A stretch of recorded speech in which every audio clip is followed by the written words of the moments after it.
Hi and welcome to Warts and All Wellbeing. I'm your host Carla and welcome to my kitchen. I know that in Andy's dreams, my husband's dreams, he wishes that I was Nigella Lawson. Not much chance of that.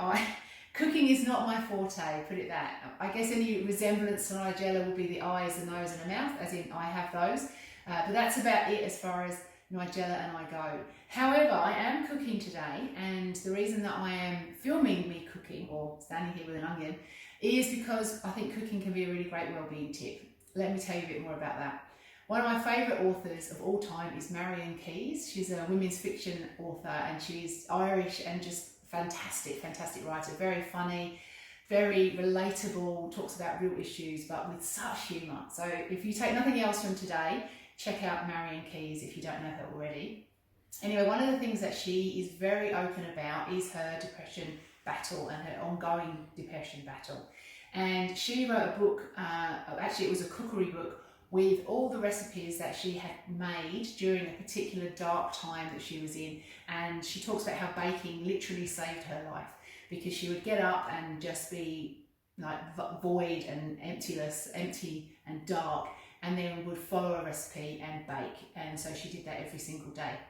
So doing cooking is a really great strategy for enhancing your well-being. And the reason it's a great strategy is there are a number of reasons. One of them is, we know from the 5 ways to well-being, continuing to learn is an important strategy. And I'm now following a new recipe, so I'm learning as I follow my recipe. I'm making courgette soup with basil. Unless you're in Australia, then I'm making zucchini soup with basil, hence the zucchinis. Do you know the vegetables in Australia are so much bigger than they are back in the UK? Anyway, I'm making zucchini soup with basil. The reason that I'm doing it, so obviously I'm learning. I'm also really out of my head. I've talked before about, for me, one of the biggest issues is getting out of my head and into my body, because this narrative in my head isn't always helpful. When I'm cooking or when someone's baking, then because you're having to follow the recipe, because I'm having to think about what I'm doing so I don't chop my fingers off, because I'm having to weigh things and be really present with what I'm doing, it's a great way to get out of my head and into my body and to be fully present. So that's another really good reason why cooking can be a good wellbeing tool. Another reason, particularly if you're making something healthy, then we know that nutrition plays a really important part, and the relationship between food and mood and your mind and your gut is huge. So anything that you can cook for yourself that's healthy is going to help your well-being.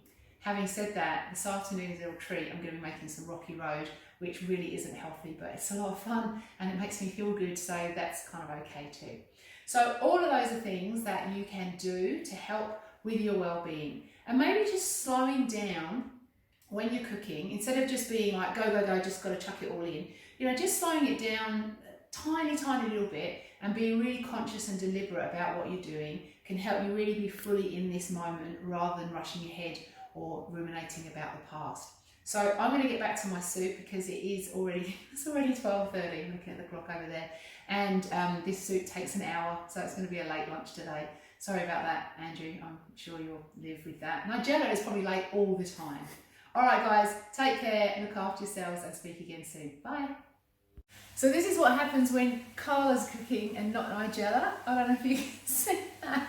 I cracked the egg and then, well, I just tapped it and then the whole thing disappeared. So I'm not sure. I'm not sure if this is what I'm supposed to do or not. Oh, it's going to be interesting, right?